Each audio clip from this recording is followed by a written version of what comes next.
Well,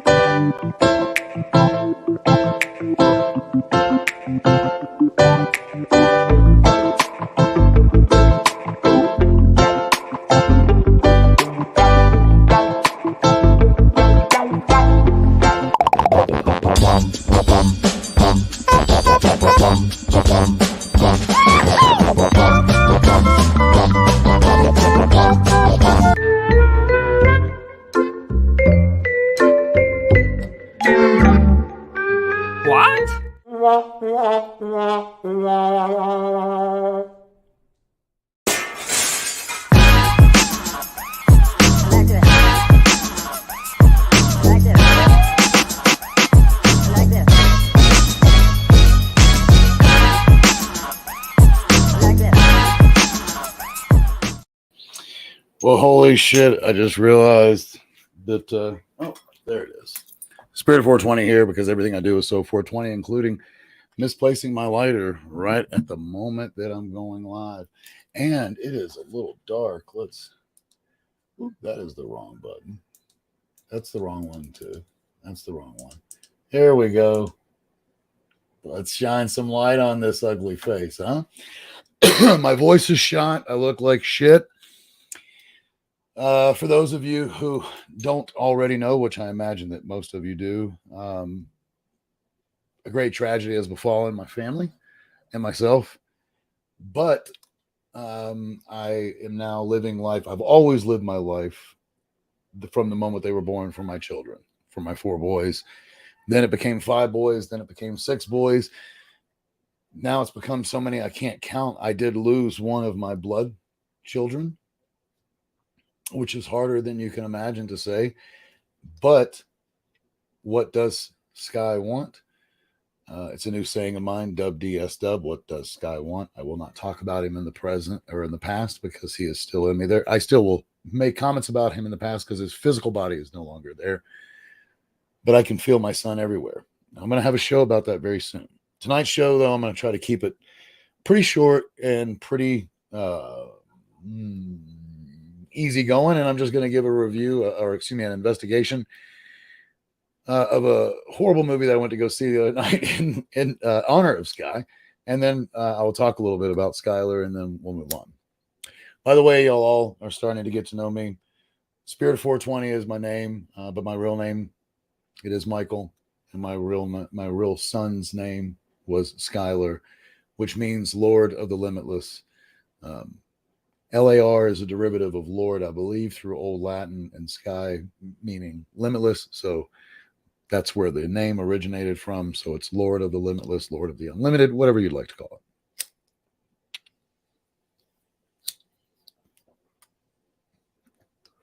So my son was killed in a tragic motorcycle accident. We have no idea what happened, but we had the memorial Saturday, and then Sunday, his girlfriend and his brothers, his close brothers, and myself and his mom, we went to go see Black Adam. By the way, this is my son, and you can see the 2 balls hanging on his head. That's the way to go. You can see that laughter. That laughter right there is because he did not like the movie, although he wanted to see it as much as I did, and as much as he wanted to see as much as any of us. But I can tell you, I know my son's taste in movies, and we would have spent the rest of the night ripping on that film. It was, let's just say, it had such potential.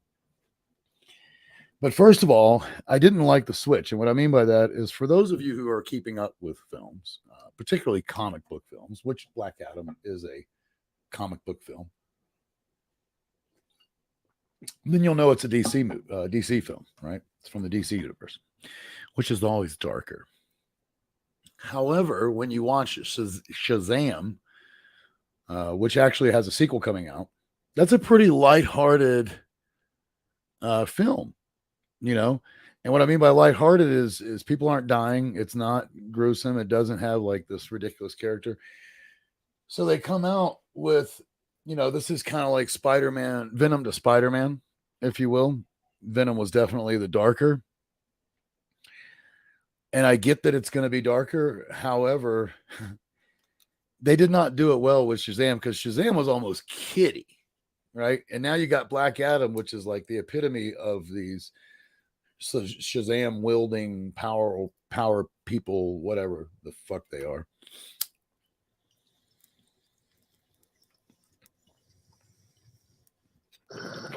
And in the simplest of terms, they didn't do it well. You go from kiddie to fucking just like frying 100 dudes at a time, and we've seen it in the previews, by the way.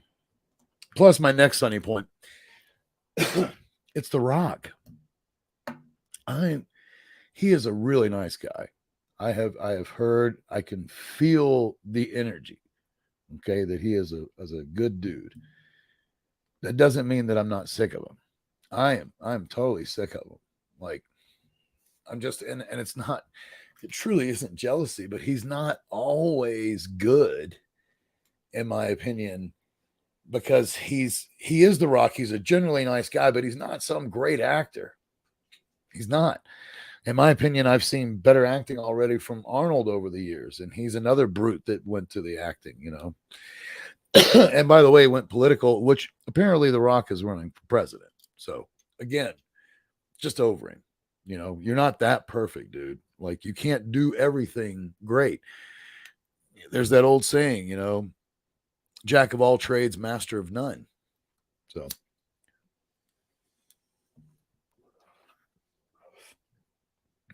jack off your own penis, masturbate with none. I don't know.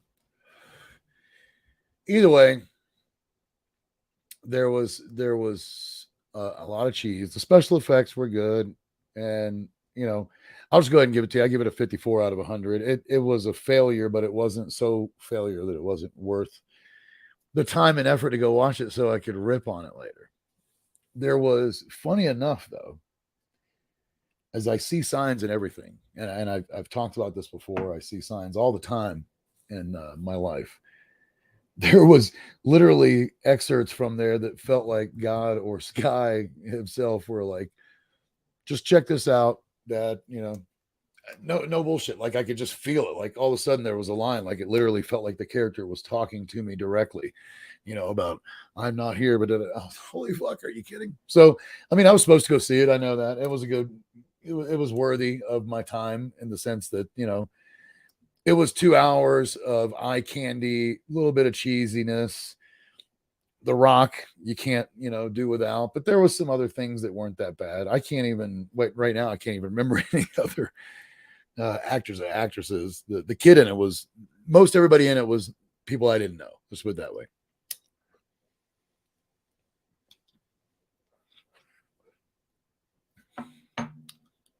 What I will say is it did not deliver. Didn't deliver.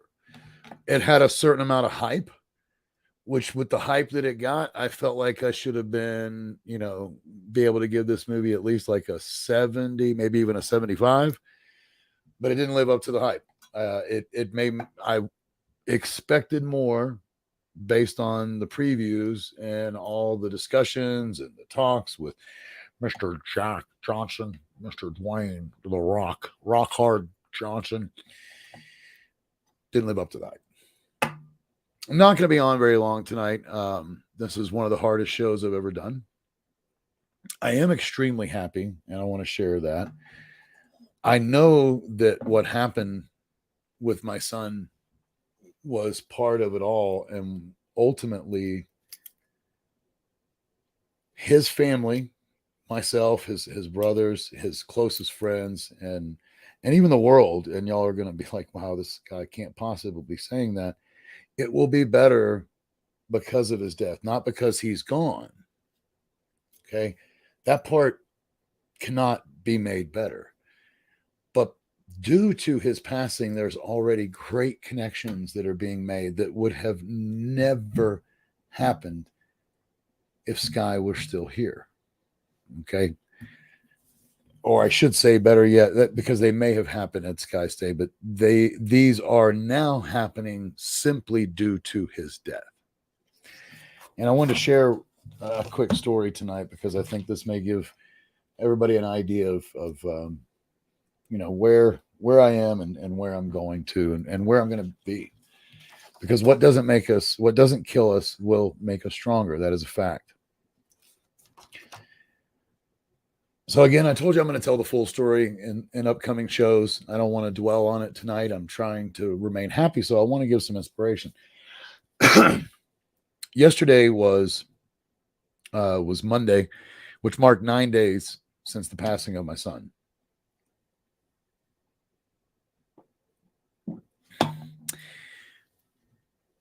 When he passed, one of the first things that hurt my soul, because it was a motorcycle accident and he died literally on the street, was that he died alone. And one of the first things that the detective told me is that wasn't true, that in fact multiple people stopped. There was 2 witnesses that didn't see him go down. I'm not going to try to explain it in great detail, but simply put, he was ahead of them. He rounded a curve. Everything was fine. When they came around the curve, he lay in the street lifeless. Nobody saw what happened. Okay. And those 2 people stopped. There was a man, and the other witness was a 9-month pregnant mother who had a 1-year-old in the car. So, a new mother with her second one on the way, about to pop. And then within seconds, like maybe 20 seconds later, this young lady and her sister came around the corner, and this young lady happens to know life-saving measures. And she immediately, like, when I say it, like it was still fresh, they were still getting out of their cars when these 2 sisters came around. And the older sister immediately sprung into action, as she said, and started giving my son mouth to mouth and life-saving measures, CPR, all that kind of stuff. And her sister held his hand and prayed for him, and they didn't know him. And they didn't know him. And they sat there with a stranger because they knew that he needed, he needed the attention. He needed help, right? Now, the one thing that she said to me, I don't want to say her name. I don't have that permission yet. But the one thing I want to say is that, or what I would like to share, is that she told me how, while she was there, from the moment she pulled up, that she felt nothing but peace and calm from my son, from the energy, and no suffering. And I say this because this woman was also present for her father's death. And what I mean by that is her father died of cancer just recently, within the last 3 years. I can't remember exactly. And she was there for his passing and was holding his hand. And she said she remembers when he passed how the energy changed from, he was suffering, right? But it went from that to just complete calm and peacefulness and no more suffering.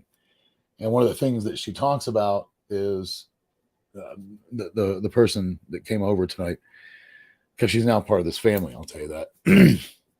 But one of the things that she said again was that immediately she felt no suffering, and she only felt peaceful, calm energy, even though the scene was horrific, and it was bloody. It was a mess. It was not good. All she felt was peace and that calm. And so she did continue to try, because that's what instinctively someone who has her skills will try until someone says that it's no good, right? And her sister held on to his hand, and they both prayed. And in fact, part of her prayer was telling my son that he was not alone. And it really hit her hard. I'm sure anybody can imagine being in that kind of a scene, with someone who's dying right there on the street, even though they're a stranger. If you have any kind of a heart, that's not something to go through. And that's not something easy to go through. And it's going to leave trauma, right? Well, she didn't know my son's name, and she didn't know who he was. She knew nothing about him. I want to make that very clear before I read this, because she went home, and the next day she's a poet, and she had to write some poetry. I want to read this, and then I want to share a couple of facts about her in comparison to my son. So she wrote this on 10/23. My son died on 10/22. Okay. By the way, he was 22 years old in the year 2022. His bike was 22 years old, because it was born the same year he was, at 2000. Here's the point. Have you ever felt grief for a stranger, a deep sadness for somebody whose name you don't even know? It's the knowledge that he was a son, a friend, maybe a brother, or the love of someone's life. I imagine he could have been the kind of guy who met his buddies for a beer at a dive bar on a Friday night. I imagine he was a yes man, the kind to never turn down an adventure, a free soul who truly lived. I hope he had the chance to see the world. I hope he laughed often. I hope he knew love and happiness and peace. I did not know him before, but I know him now, and I know that his life meant something because his death burns like the heat of 1,000 suns. My son, his name was Skylar's son, S-U-N. And he did go to meet his buddies almost every single night for beers. And one of his problems was he couldn't say no. He would give the shirt off his back. He was a mechanic, a master mechanic, and he would literally give the shirt off his back to somebody, charge that, if he said it was $100, he would be like, we do it for 50, do it for 75, and he would do it. He did all those things. This woman never met my son, but described him to a T based on the energy she felt that day in the street. Now, for those of you who have some kind of spirituality, the amount of signs that are in this for her to seek us out, it took her 9 days, and she continued to research and look for and try to find, because she was desperately trying to seek us to let us know, a few things. Number one, which that he did not die alone, right? There were people there with him in his passing, and that he didn't suffer, because, and I had that great feeling anyway, based on the reports, the investigation, that he did not suffer. It was so quick, and it was so quick, and I hate to use any other word, but it was so quick and violent that he never knew what hit him, right? And a father can take solace in that, because you really, we're all going to die.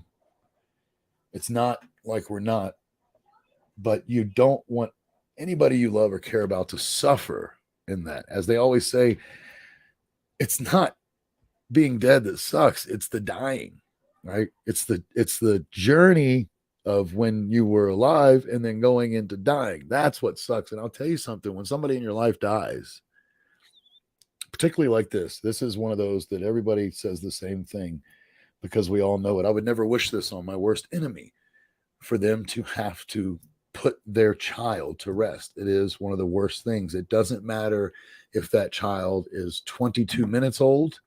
It doesn't matter if they are still in the belly.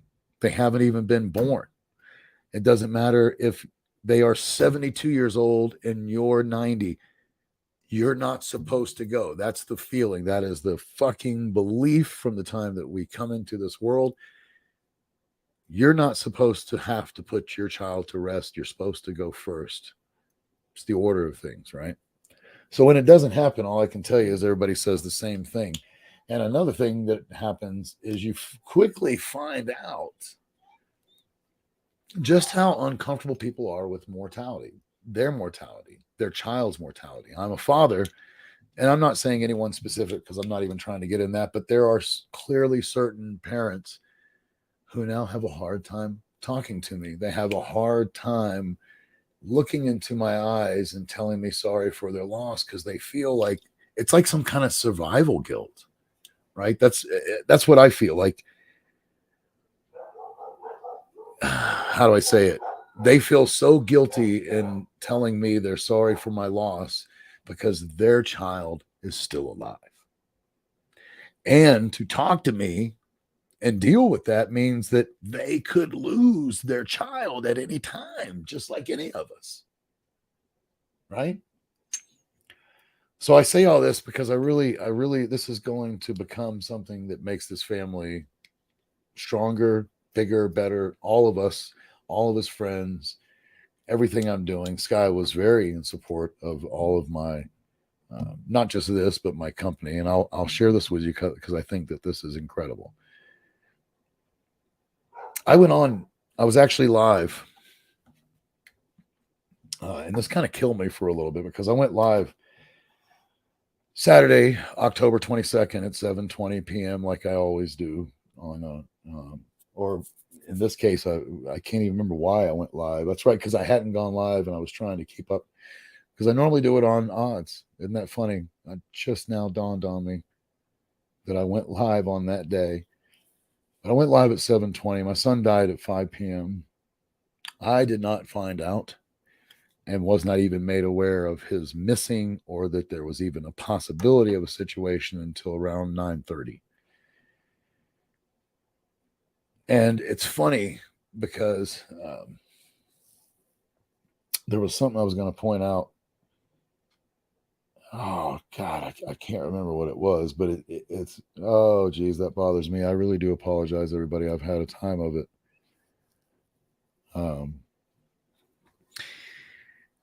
The whole point really is that life continues. God bless. I am so pissed at myself because I really wanted to share something that was inspirational from this, and it is just out the door. Like so many things for a stoner, right?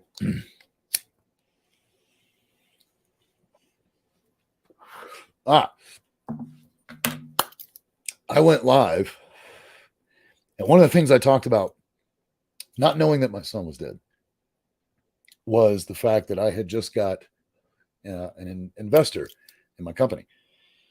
So, quick story for those of you who don't know, just really quick. October 3rd, it was one of those that it was three. You get three bad ones, right? On the 3rd, I was fired.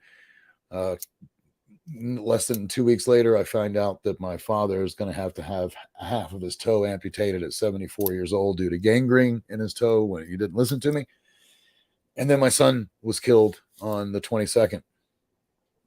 So things happen in threes, right? But I don't give up and I keep moving forward. I always move forward and I continue to do so.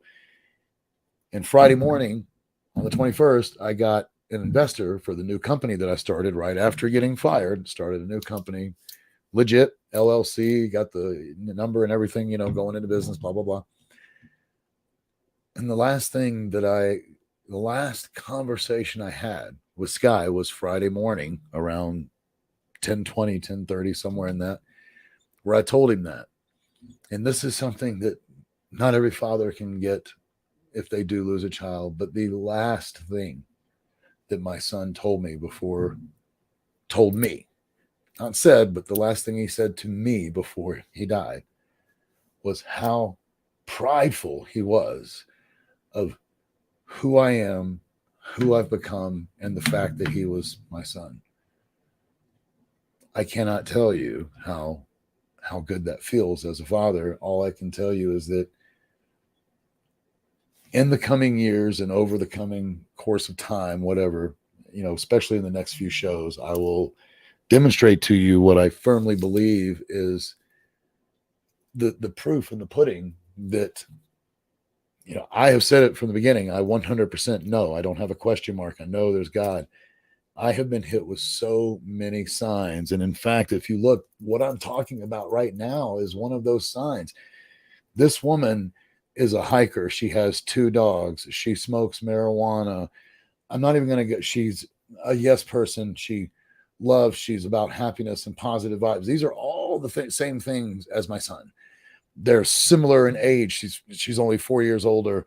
Tattoos. I mean, it's really amazing when you watch this kind of stuff happen because she now feels like a part of this family immediately. It took a lot of bravery, took a lot of courage, excuse me, for her to reach out to us. She even said, I don't know if she was very concerned of how we would react, right? And rightfully so. Some people are not going to react well. If you're the person that reaches out and said, I was with your son in his last moments, they may be like, I don't want to fucking talk to you, right? For us, it was a miracle that she found us for multiple reasons. She needed closure from that moment. She needed to know Sky more. She needed to after what had happened. She felt his energy, right? And his energy was great. And so was his brother's. But we needed it. We needed that closure. What she gave us in just the few details that she offered that we didn't know was so much. I cannot express to you the amount of joy and happiness and love that is in my heart, truly. And the people that talk to me, they're like, man, I don't understand it. You're not angry, you're not resentful, you're not what's the other one that they use? Full of fear, yes, but there's no animosity. Maybe that's it. I can't remember what it was. Definitely not vengeful. What I mean by that is I've been put in a position where many other parents would be hateful of motorcycles. I'm going to be getting Skylar's bike back. My son died instantly, and somehow the bike had very little damage. That is another one. And again, I'll tell these stories later, the full stories. Don't want to tell them all at the same time, too, because I want you people to be happy. I'm happy. I can't tell you and express to you enough that I am happy. Obviously, I have a huge loss in my heart, one that I cannot compare to anything other than when there was a dog that I lost at only 22 months old, and I was only 22 years old. Again, another story. But I also can't express to you the happiness that I'm feeling. It is extremely, extremely dual-sided, with great loss on one side and great joy on the other. But what's not anywhere in there, I'm feeling the loss. I'm not fearful. I'm not angry. I'm not resentful. I will be riding Skylar's bike in honor of him. I will not be doing it by myself because it's not a way of my life. My family knows that. They're already a little worried. I'll be riding in groups, more like what's called support rides and things like that. I have no resentment towards my best friend because nothing happens by coincidence. My best friend, who was born on the same day as Skylar, exactly 10 years apart, is the one that sold him the bike. And it was my best friend's very first motorcycle. Nothing happens by mistake. There are no coincidences. Everything happens for a reason, folks. And I promise you, there's no anger at this man. I know if anybody's beating him up, it's him. And I've tried to tell him he needs to stop that, because you know what my son got in the last 5.5 months of his life? More happiness and more joy than he had in his entire life, and more freedom, by the way.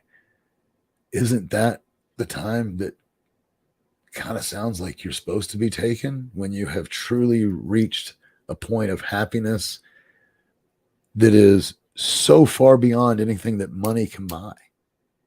My son was happier than probably any billionaire has ever been. Think about that for a minute. What's more important, the almighty fucking dollar, or being content and happy and here, so that you know you've done what you were supposed to do here in this life?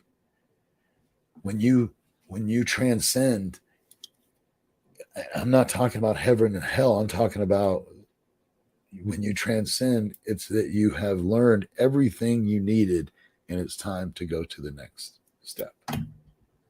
That's what happened to my son. It hurts that he is not here with me. His grandparents are destroyed. His friends are destroyed. His family's destroyed. But none of us are dead, so we'll all come out of this stronger. And in fact, it's almost scary, because I have to be careful with his brothers, because he is going to become immortalized with some of the things that I do. I know that I'm going to start now helping other families that deal with this kind of great loss, because some of the things that we already did in this first week, I'll just give you a quick story, but I had an incredible, incredible night. He died on Saturday. That Thursday, I sat with a baker's dozen, 13 of his friends, closest friends. And this is a group of close friends, so they're all close. And we sat there and we told stories. I would tell a story of Skylar from his childhood that I pretty sure most of these kids didn't know. And then they would tell me a story that I didn't know. And by the end of it, we were laughing out loud. And halfway through, I had an epiphany that I knew I was going to be doing that for the rest of my life. And that felt awesome because I'm going to help people get through this very type of situation. And trust me, it hurts. And people do need that help. So, sorry, Strange Bird, I was talking. I didn't want to. Yes, she is an earth angel. Absolutely. So I will continue to grow. I will continue to have sadness. I'm sure that I'll break down a few times when I talk about my son. Had I gone on any sooner than now, I believe that I probably would have. I appreciate everybody's support and all the beautiful comments that we've received on Skylar's behalf. If you do have the ability to help, even if it's just $1, please seek us out and go to his memorial. We need the help. His services cost money, which we always talk about it, but until you're in it, you don't know. Those services cost money. He had debt. He also has 3 brothers that he's left behind, and we're just trying to make sure that they get by until they find a replacement because they need another roommate now. Sky was making round about $75,000 a year. None of these boys are making 25. And that's, that he was a rock. He kind of took care of all the bills. If they were late, then they knew that he could take care of it, So he's left a big gap, but we will fill it one day at a time as a family, as a group of friends. And I thank you for all your support. I appreciate everybody being there. Each and every one of you are incredible people. I know that some of y'all have had incredible loss. If you ever want to reach out and talk about it, I am absolutely open and willing to hear it. If you end up having an incredible loss here in the future, please seek me out. We can talk, and we will. I love all you guys. To blaze or not to blaze, there is no question. There is only to get high, to get by. My son's favorite time of the day was 420. He was known as Spirit of 422. Isn't that funny? But it was 20 TOO, still 22. And all I can tell you is we will have a interesting time, but mark my words, 5 years from now, and we can look at the date. Today's November 1st. So let's come back to this November 1st, 2027, and let's see how far we've become, or how far we've come. I know Skylar will be with me and watching the whole time. I love all you folks. Know that you matter. Know that you're special. Know you're incredible. Know you're loved by me. And if you don't believe me, just reach out. I'll tell you. All of Sky's friends, by the way, and I don't know if I'd said this before, but all of my blood boys, all of their friends who become one of my kids, they all call me Pops. There's a reason. If you ever need anything, you need someone to talk to, whatever, I will do whatever I am capable of doing. And maybe in the future, hopefully that'll include monetary, because I am trying to create something different with a new company, and we'll get into that more in the future. Everybody have a wonderful night. Thank you for having me back. Thank you for having me into your lives and having me in your home. Things are going to get probably a little more interesting and crazy as we go along, because what does Sky want? Nothing less than his dad to continue doing what I'm doing. Thanks, guys. Y'all have a wonderful evening. I'm going to remove that real quick. Get over here. Today is the 1st, so I should be back on the 3rd. Unless something crazy happens, I expect to be back on the 3rd. Have a wonderful night. You can't have my phone number unless we running up the digits. Let me meditate, I just need a couple minutes. Tryna low bump me, my cojones to the big ass. Bitch, I get high. I ain't looking at the clock still.